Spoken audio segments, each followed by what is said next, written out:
तो हाँ जी, आपका नाम पंकज है और आपने ये डिटेल मुझे भेजी है और इस डिटेल के हिसाब से यहाँ पे आपकी कुंडली बनी है कन्या लगन की और राशि आपकी सिंह है और ये आपकी कुंडली यहाँ पे मैंने बना रखी है।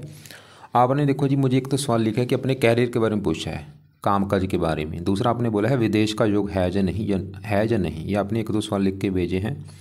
बाकी मैं अपनी तरफ से आपको पूरा विस्तार में समझाऊंगा, जो भी ग्रह अच्छे बुरे हैं। वैसे आपकी मुझे कुंडली काफ़ी अच्छी लगी है, तकरीबन सभी ग्रह आपके मुझे अच्छे ही लगे। जैसे आपका शुक्र उच्च का है, राहु उच्च का है, केतु उच्च का है, मंगल अपने घर में बैठा है, बुध मित्र राशि में, शनि की राशि में, शनि मित्र राशि में बैठा है। बस थोड़ा सा सूर्य है आपका या चंद्रमा थोड़ा सा। तो सबसे पहले तो आप ये समझो कि जो कुंडली होती है इसमें होते हैं टोटल 12 घर। 12 घर पहले समझ लो, वो मैं लिख देता हूँ।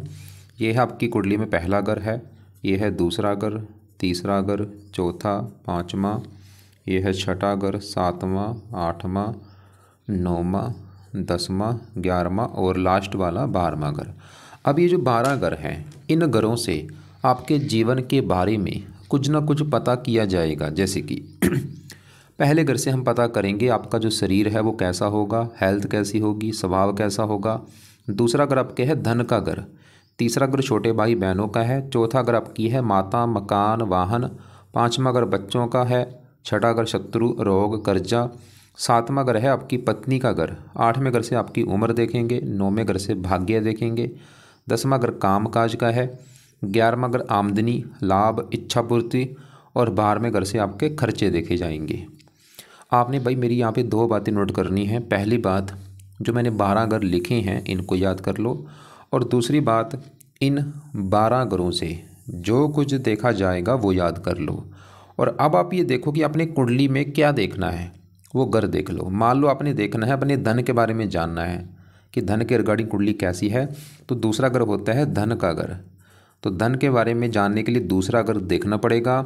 और दूसरे घर में एक नंबर लिखा है 7, 7 है तुला राशि और इसका जो मालक है वो है शुक्र।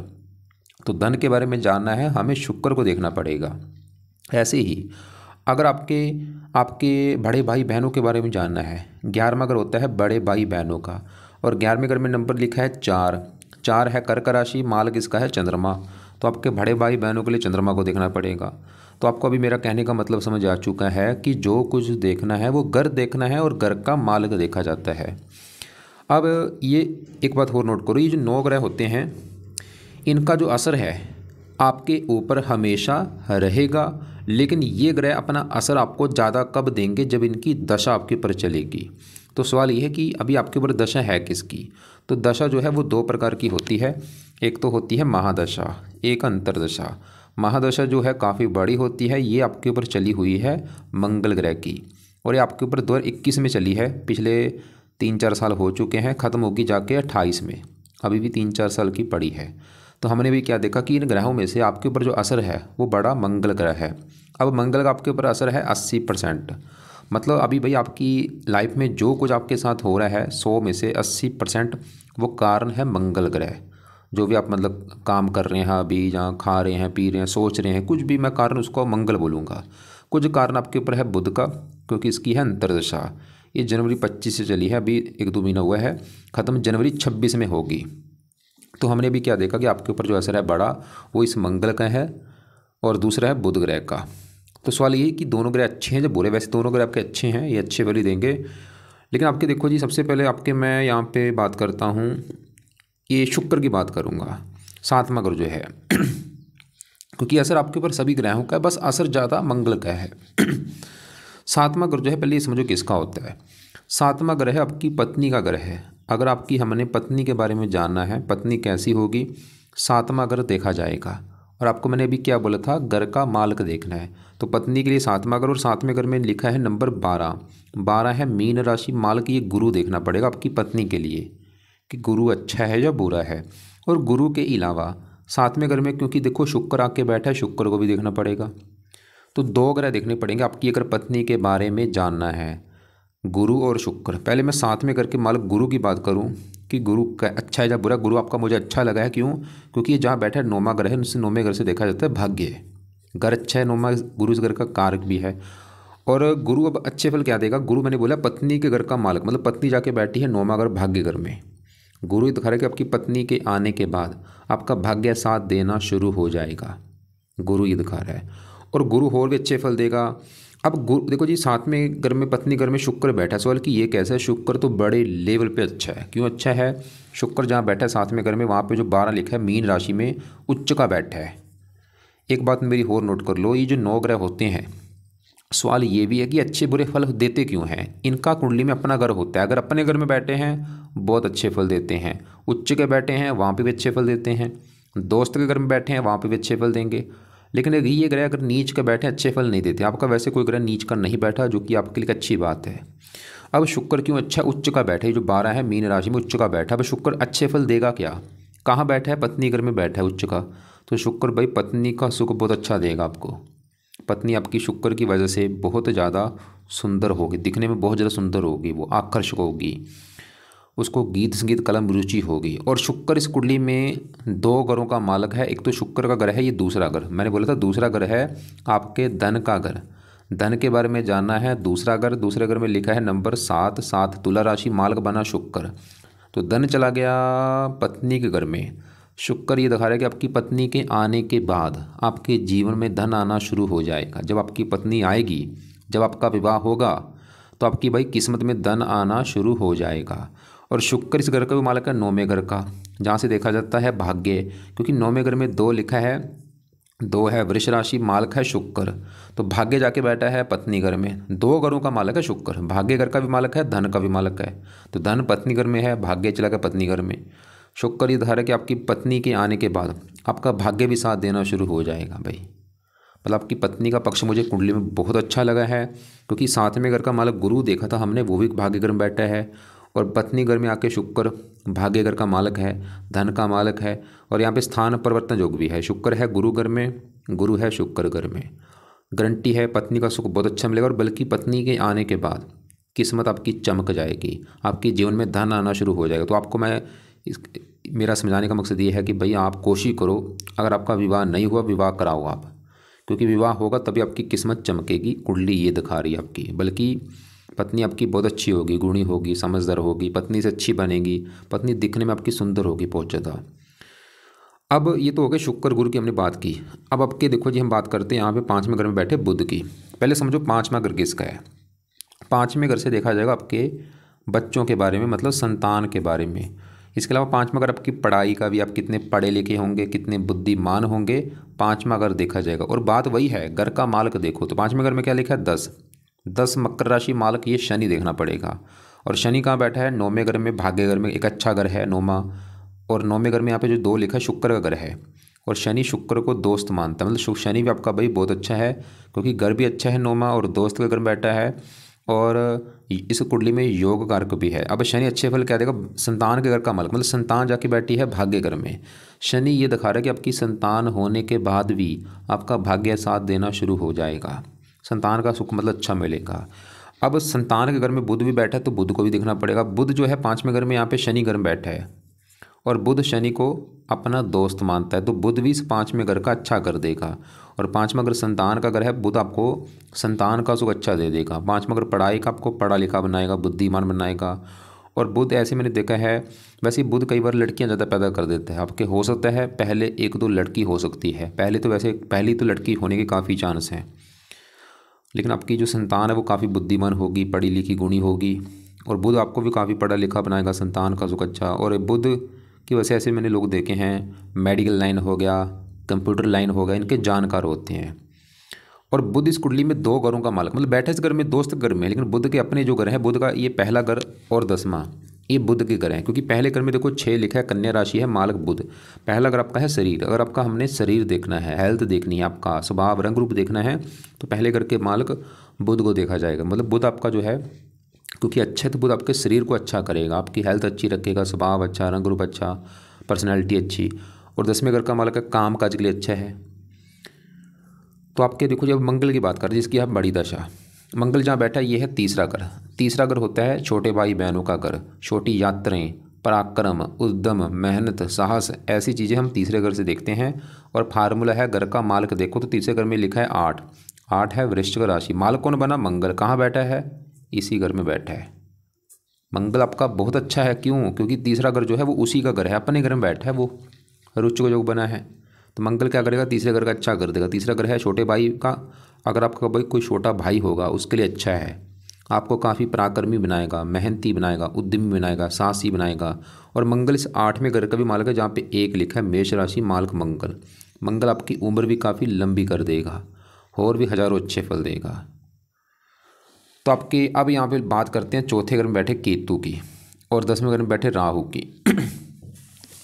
पहले ये चौथा घर समझो किसका है। चौथा घर जो होता है, चौथे घर से आपकी माता, मकान, वाहन, जमीन, जायदाद, नौकर चाकर, ये चीज़ें देखेंगे। और चौथे घर में 9 लिखा है, 9 है धनु राशि, मालिक इसका गुरु। हमें गुरु को भी देखना पड़ेगा। आपकी माता, मकान, वाहन के लिए गुरु तो अच्छा है, क्योंकि 9वें घर में बैठा है भाग्य घर में। गुरु तो दिखा रहा है कि आपको भाग्यवंशी लाइफ में मकान वाहन का सुख अच्छा मिलेगा। अब चौथे घर में केतु को भी देखना पड़ेगा। केतु भी यहाँ पे चौथे घर में जो 9 है धनु राशि में उच्च का बैठा है, तो केतु भी चौथे घर का अच्छा कर रहा है कि आपको लाइफ में अच्छा घर, अच्छी गाड़ी, मकान, वाहन, ये सुख मिलेंगे। लेकिन फिर भी देखो जी, केतु राहु क्या है, थोड़े से दान वगैरह होते हैं। ये जहाँ बैठते हैं उस घर को लेके थोड़ी सी दिक्कतें जरूर आती हैं। जैसे चौथा घर माता का है, केतु थोड़ी सी फिर भी आपको कोई माता संबंधी दिक्कतें पैदा करेगा, जैसे कि माता से थोड़ा सा मनमुटाव होना या माता का बीमार होना, ऐसी दिक्कतें आती हैं। थोड़ा सा मकान वाहन को भी लेकर दिक्कतें आती हैं। और चौथा घर होता है जन्मभूमि का। ये जन्मभूमि पे आपको टिकने नहीं देगा, आपको जन्मभूमि छोड़नी पड़ेगी। जन्मभूमि से आपको दूर जाना पड़ेगा। दूर का मतलब होता है चाहे आप कोई दूसरी कंट्री में चले जाओ, चाहे आपका अपना ही देश हो, मतलब आपके विदेश के योग हैं घर से दूर जाने के। और चौथे घर का मालिक गुरु, वो यहाँ पे बैठे 9वें घर में, ये भी विदेश का घर है, जन्मभूमि विदेश। तो अगर आपका सवाल है कि विदेश का योग है जो नहीं, बहुत सारे योग है आपके विदेश जाने के और आपको फ़ायदा भी होगा। बाकी देखो जी, आपका यहाँ पे ये जो चंद्रमा है इसकी बात करूँ, ये 11वां घर जो पहले समझो किसका है। 11वें घर से देखा जाता है आमदनी। आमदनी देखनी है 11वां घर। 11वां घर लाभ का भी होता है, आपके काम काज से जो आपको लाभ होगा या इच्छा पूर्ति 11वें घर से, बड़े भाई बहन 11वें घर से। और फार्मूला है घर का मालिक देखो तो 11वें घर में लिखा है 4 कर्क राशि मालिक चंद्रमा देखना पड़ेगा। और चंद्रमा आपका मुझे अच्छा नहीं लगा। क्यों? क्योंकि ये 12वें घर में बैठा है खराब घर में। 12वें घर से खर्चा हानि, मतलब आमदनी खर्च। चंद्रमा आपकी आमदनी कम और खर्चे आपके ज़्यादा बढ़ाएगा। लाभ भंग जो बना है कि आपके कामकाज में आपको लाभ नहीं होगा, आपकी इच्छाएं पूरी नहीं होने देगा, इनकम को लेकर दिक्कतें आएंगी, कामकाज में दिक्कतें आएंगी। माता संबंधी भी दिक्कतें पैदा करता है, माता बीमार होना, मानसिक चिंता होना। चंद्रमा की दशा में दिक्कतें बढ़ेंगी। मतलब चंद्रमा आपका खराब है, आपके कामकाज में आमदनी को लेकर दिक्कतें देगा। लेकिन चंद्रमा लेकिन मैं फिर बोलूँगा, लेकिन चंद्रमा जो है आपको एक शर्त पे अच्छे फल देगा। वो शर्त ये है कि ये 12वां घर है विदेश का घर, क्योंकि आमदनी जाके बैठी है विदेश के घर में, लाभ चला गया विदेश के घर में, इच्छा पूर्ति विदेश के घर में। चंद्रमा ये दिखा रहा है कि अगर आप घर से दूर जाते हैं तो वहाँ पे आपको बुरे फल चंद्रमा नहीं देगा, बल्कि अच्छे फल देगा। आपकी इनकम बढ़ेगी, इच्छाएं पूरी होंगी, लाभ होंगे, प्रॉफिट होगा, कामकाज अच्छा चलेगा। घर से दूर जाके चंद्रमा ये दिखा रहा है। तो यहाँ पे ये भी आपका मतलब विदेश का योग लेके बैठा है। अब आपकी ये जो छठे घर में सूर्य बैठा है, ये मुझे अच्छा नहीं लगा। और सूर्य की दशा में आपकी दिक्कतें बढ़ेंगी। सूर्य क्यों खराब है? एक तो ये छठा घर है खराब घर, और यहाँ पे जो 11 लिखा है शनि घर में बैठा है, शनि को अपना शत्रु मानता है। तो सूर्य छठा घर जो है, छठे घर से रोग देखा जाता है, कर्जा, शत्रु। और ये बाहर में घर का स्वामी खर्च का, मतलब सूर्य छठा घर रोग। सूर्य आपको बीमार कर देगा, बीमारी के ऊपर भी खर्चा आपका बढ़ाएगा सूर्य की दशा में। छठा घर कर्जे का है, सूर्य अपनी दशा में आपको कर्जदार भी होना पड़ सकता है और भी दिक्कतें देगा। शत्रु बढ़ना, पिता से मनमुटाव होना, पिता का बीमार होना, सरकारी कामों में दिक्कतें आना, खासकर सूर्य की दशा में। अब इसकी दशा कब है वो आपको मैं दिखा देता हूँ क्योंकि दशा में इनका देखो जी असर जो है बढ़ जाता है। तो सूर्य की दशा यहाँ पे देखो वैसे तो निकल चुकी है 5 से लेके, आप चाहे नोट कर भी लेना कि 2005 से लेके 11 तक इस समय आपको काफ़ी दिक्कतें आई होंगी। 5 से 11 तक हेल्थ ख़राब होना, कर्जा बढ़ना, शत्रु बढ़ना, पिता संबंधी दिक्कतें आना, काम काज में दिक्कतें आना, 5 से लेके 11 तक। या छोटी दशा में भी दिक्कतें आ सकती है। छोटी दशा इसकी या ये आएगी, लिख लो तारीख, ये 23/8/27 में चलेगी और 28/12/27, ये 3-4 महीने की दशा होगी, इसमें दिक्कतें बढ़ सकती हैं। लेकिन सवाल है कि सूर्य के लिए क्या किया जाए कि सूर्य आपको बुरे फल ना दे। अब सूर्य के उपाय में से पहला उपाय जो है वो है आप सूर्य को जल दिया करो। रोजाना सूर्य को जल देना है। दूसरा है सूर्य का दान किया करो, और ये दान आपने करना है हर संडे को। क्या दान होता है, दान की वीडियो आपको मैं भेज दूंगा, उसको आप देख लेना। संडे को लाल कपड़े मत पहना करो। अब देखो जी, आपकी हमने सभी ग्रह देख ली हैं। हमने आपका शुक्र देखा, वो पत्नी घर में बैठा है, पत्नी के आने के बाद धन देगा आपको। गुरु देखा, पत्नी के आने के बाद आपका भाग्योदय करेगा और भाग्य में से आपको मकान वन का उसको अच्छा दिखा रहा है। शनि देखा, संतान होने के बाद आपका भाग्योदय करेगा। बुध देखा, वो अच्छा है, काम काज आपकी हेल्थ अच्छी, पढ़ाई संतान के लिए अच्छा है। केतु देखा, मकान वन के लिए अच्छा, लेकिन थोड़ा सा माता बीमार कर देगा। मंगल आपकी उम्र के लिए अच्छा, और भी अच्छे फल देगा। चंद्रमा थोड़ा सा दिक्कतें पैदा कर रहा है, लेकिन वो शर्त पे अच्छे फल दे देगा, वो है अगर आप घर से दूर जाते हैं। केतु भी आपको जन्मभूमि से दूर लेके जाएगा, गुरु भी आपको जन्मभूमि से दूर लेके जाएगा। बाकी देखो जी, अब लास्ट में आपका बचा है राहु ग्रह। अब इसको विस्तार में जानते हैं। क्यों जानना जरूरी है? क्योंकि भाई इसकी आपके ऊपर दशा भी आगे आने वाली है। यहाँ पे देखो, ये दोबारा देखो, ये आपकी है डिटेल, ये आपकी आई कुंडली और ये है दशा वाला चार्ट। जैसे अभी देखो मंगल की दशा, इसके बाद आएगी राहु की दशा। ये देखो राहु की दशा कब चलेगी? 29/7/28 में आपके ऊपर चलेगी, ख़त्म होगी जाके 46 में। 18 साल की भाई दशा राहु की आपके ऊपर आने वाली है। अब सवाल ये भी है कि राहु की जो दशा आपकी आने वाली है, तो राहु आपको अच्छे फल देगा जीवन में या बुरे फल देगा? राहु कहाँ बैठा है? 10वें घर में। 10वें घर में जो 3 लिखा है, ये है मिथुन राशि और ये है राहु की उच्च राशि।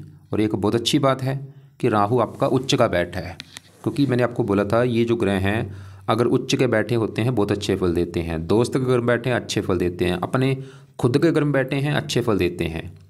तो राहु तो उच्च का बैठा है, दिख रहा है अच्छे फल देगा। अब अच्छे फल क्या देगा? 10वां घर काम काज का है, काम काज के लिए अच्छा है, पिता के लिए अच्छा है, सरकार मान प्रतिष्ठा अच्छी, और राहु की दृष्टियाँ दूसरे धन के लिए अच्छा है। लेकिन अगर राहु बुरा फल ये देगा कि अपनी 7वीं दृष्टि से चौथे घर को देख रहा है और यहाँ पे है 9, और ये है राहु की नीच राशि। और ये मतलब राहु की जो दशा है ये चौथे घर को खराब करेगा राहु अपनी दशा में। चौथा घर माता का है, राहु की दशा में माता संबंधी दिक्कतें कोई आ सकती हैं। चौथा घर मकान का है, वाहन का है, इनको लेकर दिक्कतें आ सकती हैं, ज़मीन जायदाद नौकर चाकर। मतलब राहु की दशा में आपको माता, मकान, वाहन, ज़मीन जायदाद नौकर चाकर इन संबंधी दिक्कतें परेशानियां आ सकती हैं। माता संबंधी दिक्कतें का मतलब यह है कि माता बीमार होना या माता से मनमुटाव होना। लेकिन देखो जी, राहु वैसे भी एक दान वगैरह होता है, जैसे मैंने बोला 10वें घर में बैठा है। 10वां घर है काम काज का घर, यहाँ उच्च का है, लेकिन फिर भी ऐसा नहीं कि आपका काम का स्टार्टिंग में ही अच्छा चलेगा। हो सकता है आपको स्टार्टिंग में थोड़ी सी काम काज में दिक्कतें जरूर आएंगी, क्योंकि ये विलंब का कार्य है। जैसे जैसे आपकी उम्र बढ़ेगी आपका काम काज ज़्यादा अच्छा चलेगा। लेकिन फिर भी अगर आप, क्योंकि आपका सवाल मेन था काम काज को लेके, तो 10वें घर में देखो जी राहु जो बैठा है ये विलंब का कारक है। तो राहु के उपाय जरूर करो अगर आप काम काज को अच्छा करना चाहते हैं, काम काज का सुख चाहते हैं। और 11वां घर आमदनी है, उस घर का मालिक चंद्रमा, उसको अच्छा करो। तो राहु के उपाय अभी भी आप करो, क्योंकि ऐसा नहीं कि आज आपके ऊपर राहु का असर है, नहीं है, आज भी है असर, आज कम है वैसे, लेकिन दशा जो जब इसकी चलेगी असर इसका कई गुना बढ़ जाएगा आपके ऊपर। तो सवाल कि राहु के अभी आप क्या उपाय करो? पहला उपाय है आप राहु कवच का पाठ पढ़ा करो। दूसरा है राहु स्रोत का पाठ पढ़ा करो। ये 2 पाठ हैं, इनको या तो पढ़ना है या सुनना है रात के समय, या पढ़ लिया करो अगर पढ़ने आते हैं, या ऑडियो लगा के सुन लिया करो। तीसरा है राहु के जो देवता हैं वो है शिव जी। तो आप शिव जी की पूजा उपासना करो, या हनुमान जी की पूजा उपासना कर लो, या दोनों की कर लो। अब इनकी पूजा उपासना में क्या करना है? शिव जी की अगर बात करूं भाई, रोजाना शिव जी के मंदिर जाना शुरू कर दो, और घर पे बैठ के या शिव जी के मंदिर में बैठ के शिव जी का जो मंत्र है ओम नमः शिवाय वो जाप किया करो। और वो जाप कब करना है? सुबह के टाइम करना है, चाहे माला से कर लो या वैसे 10-20 मिनट बैठ जाओ। मतलब आपका जो घर में पूजा स्थान है वहाँ पे बैठ जाओ सुबह के टाइम बैठ के पूरी भावना से आंखें बंद करके ओम नमः शिवाय, ओम नमः शिवाय ये जाप किया करो। और ज़रूरी नहीं कि नहा के ही बैठना, बस बैठ जाओ। और इससे आपका राहु भी अच्छा होगा, और भी हज़ारों, ये चंद्रमा भी अच्छा हो जाएगा। क्योंकि चंद्रमा के देवता हैं शिव जी, और चंद्रमा आपकी, मैंने बोला आमदनी के घर का मालिक। मतलब अगर आप शिव जी की पूजा उपासना करते हैं भाई, आपका काम काज चलेगा, आपकी इनकम बढ़नी शुरू हो जाएगी, कैरियर अच्छा होगा।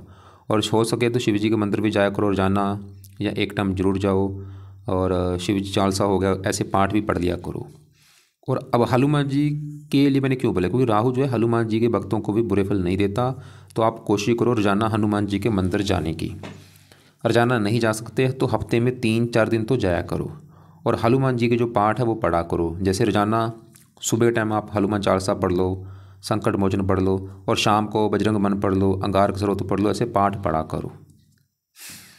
हनुमान जी के पाठ से आपके और भी कई ये हलू में देखो, अभी मैंने बोला था आपके ऊपर बड़ी दशा है मंगल की, और मंगल मैंने बोला आपका बहुत अच्छा है क्योंकि अपने घर में बैठा है। फिर भी आप एक मंगल का उपाय आप करो, वो है आप पहला उपाय है मंगल का मंत्र आप किया करो। मंत्र है ओम अंग अंगारकाय नमः। ये मंत्र आप एक माला कम से कम सुबह के टाइम कर लिया करो। दूसरा उपाय है मंगल के लिए, मंगल के देवता हैं हनुमान जी, तो हनुमान जी की पूजा उपासना करो। अब देखो वही बात आ गई, हनुमान जी आपको मैं क्यों बोल रहा हूँ, क्योंकि भाई हनुमान जी से मंगल भी अच्छा हो रहा है, राहु भी अच्छा हो रहा है, और भी कई ग्रह अच्छे होते हैं, शनि भी अच्छा होता है। तो ये मंगल का जो मंत्र है कब तक करना है, जब तक ये 10-28 तक, तब तक मंगल का मंत्र कर लिया करो। उसके बाद मंगल का मंत्र आपने छोड़ देना है। लेकिन हनुमान जी के पाठ पूजा लाइफ टाइम करने हैं। और आगे राहु की दशा आने वाली, तो राहु के पाठ तो अभी से शुरू कर दो। रात के समय बैठ के राहु कवच, राहु स्रोत पाठ पढ़ा करो या सुना करो। शिव जी की पूजा उपासना करो, हनुमान जी के जो पाठ बोले वो पढ़ो। सुबह के टाइम सूर्य को जल देना है, सूर्य का दान संडे को किया करो। एक और बात है कि आपके ऊपर मैंने अभी बोला था आपकी चल रही है बड़ी दशा मंगल की, छोटी दशा चल रही है बुध की। एक देखो जी डेया होती है, डेया आपके ऊपर अभी शुरू होने वाली है। कब शुरू होगी, 29 मार्च में। ये डेया सवाल है आपके मन में होगा, डेया होती क्या है। ये 2.5 साल की होती है, ये शनि की डेया होती है, और ये जब भी आती है लाइफ में काफ़ी दिक्कतें आती है, और है भी आपकी अष्टम डेया। मतलब अगर सही बताऊँ, थोड़ा सा आपका अभी बुरा समय शुरू होगा ये डेया के बाद। ये 2.5 साल की भाई डेया है, तो 2.5 साल में थोड़ी सी आपकी लाइफ में अभी दिक्कतें शुरू होंगी अगले, अभी इसी महीने में, क्योंकि शुरू हो जाएगी 29 मार्च में। वही अभी 10-15 दिन पड़े हैं। तो जब ये डेया आपकी शुरू होगी, आपके बुरे दिन शुरू थोड़े से हो जाएंगे, थोड़ा बहुत मतलब दिक्कतें आपकी आएंगी। क्या दिक्कतें आएंगी, आपके हेल्थ ख़राब होना, काम काज में दिक्कतें आना, परेशानियाँ आना, रुकावटें, चिंता, भाग दौड़, ये चीज़ें आपकी लाइफ में आनी शुरू हो जाएंगी। लेकिन अगर आप चाहते हैं कि भाई ये डेया का बुरा फल मुझे नहीं मिलना चाहिए, मैं क्या करूँ, तो डेया किसकी मैंने बोला है, शनि की है। तो शनि का पहला उपाय है शनि मंदिर में जाया करो शनिवार को। अगर घर के आसपास है तो शनिवार नियम बना लो कि शनिवार को शनि मंदिर में माथा टेक के आया करो। दूसरा उपाय आप कर सकते हैं, अगर आप कर सकते हैं, अगर आप फोर्स नहीं करूँगा, वो है आप शनि चालीसा का पाठ रात को पढ़ लिया करो। नहीं पढ़ सकते कोई बात नहीं, छोड़ दो, लेकिन मंदिर जरूर जाना है भाई शनिवार को, ताकि डे आपको बुरे फल ना दे। और शनि के डे में भाई परहेज रखना है, जो आपने मीट खाने से बचना है, बिल्कुल मीट अगर खाते हो बंद कर दो, अंडे खाने बंद कर दो, शराब पीनी बंद कर दो, नशे जो कोई करते हो नशे बंद कर दो। अगर नशे करोगे उल्टा नुकसान बढ़ सकता है। कुल मिला के अगर कहा जाए तो बस यही है कि आपकी एक तो किस्मत चमकेगी विवाह होने के बाद, दूसरा संतान होने के बाद भी किस्मत चमकेगी, तीसरा अगर आप घर से दूर जाते हैं वहाँ पे आपको फ़ायदा होगा। बाकी कुंडली के हिसाब से जो मुझे उपाय दिखे हैं वो आपको मैंने बता दिए हैं कि आप क्या क्या उपाय करो। शुक्र आपका अच्छा, उसके उपाय करने की ज़रूरत नहीं है। गुरु अच्छा, उसके उपाय रहने दो। केतु के उपाय रहने दो, बुध के उपाय रहने दो। और सूर्य के लिए मैंने 2 उपाय बोले हैं, सूर्य को जल देना है, दान करना है संडे को। मंगल के उपाय क्यों बोले, क्योंकि मंगल की है दशा, है तो मंगल भी अच्छा, फिर भी मंगल का मैंने बोला मंत्र आप सुबह के टाइम किया करो। मंत्र है ओम अंग अंगारकाय नमः। तो कुछ यहाँ पे जो उपाय हैं, कुछ उपाय भाई आपके सुबह के टाइम है, कुछ रात के समय। अब सुबह की बात करता हूँ, मान लो सुबह उठे हो, सुबह उठ के क्या करो, सुबह उठ के पहले सूर्य को जल दे दो। उसके बाद सुबह के टाइम आप मंगल का मंत्र जो है बैठ के वो कर लो, और हनुमान जी का पाठ भी सुबह के टाइम कर लो, दोनों पाठ, हनुमान चालीसा, संकट मोचन, ये पाठ पढ़ लो। अब रात के समय क्या करना है, जब रात होगी राहु कवच का पाठ रात को पढ़ना है या सुनना है, स्रोत का पाठ पढ़ लो या सुन लो, और शनि चालीसा। 3 आपने काम रात को करने, राहु कवच, राहु स्रोत और शनि चालीसा, ये रात के समय है।